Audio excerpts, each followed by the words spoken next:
Hello guys, അപ്പോൾ നമ്മുടെ ക്യാരറ്റാണ് ഈ കാണുന്നത്. ഞാനതിൻ്റെ കുറച്ച് തോലിങ്ങനെ വാടിക്കഴിഞ്ഞ ഒരു കറുത്ത കളറാണ് കേട്ടോ.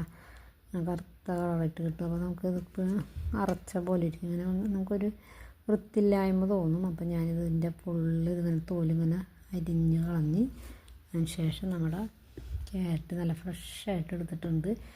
ഷോപ്പിൽ ബാലൻസ് വന്ന ക്യാരറ്റാണ് കേട്ടത്. അപ്പോൾ നമുക്ക് വെറുതെ വിടണമെന്ന് വിചാരിച്ചില്ല. ഞാൻ നേരെ വീട്ടിൽ കൊണ്ടുവന്ന് നന്നായിട്ട് ഇത് തോലെല്ലാം കളഞ്ഞ് നന്നായിട്ട് നമ്മൾ ആ ക്യാരറ്റിനെ ഫ്രഷാക്കി വെച്ച് ഇനി നന്നായിട്ട് കഴുകിയിട്ട് ചെറിയ പീസുകൾ ഇതുപോലത്തെ പീസുകൾ കേട്ടോ, ചെറിയ പീസുകളാക്കി കുക്കറിൽ 2 അടി കുറച്ച് വെള്ളം ഒഴിച്ചിട്ട് 2 അടി അടിക്കുക. ചൂടാറിയ ശേഷം 2 ഏലക്കായും 1 കവർ പാലും കൂടി ചേർത്ത് നന്നായിട്ട് അടിച്ചെടുത്താൽ നല്ല അടിപൊളി ക്യാരറ്റ് മിൽക്ക് ജ്യൂസ്, നല്ല ചൂടത്ത് കുടിക്കാൻ പറ്റിയ നല്ല അടിപൊളി ജ്യൂസാണ്. നിങ്ങളെല്ലാവരും ട്രൈ ചെയ്ത് നോക്കുക.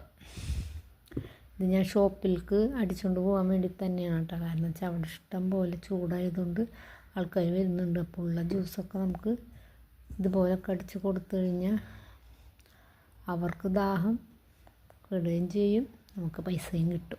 ഓക്കേ.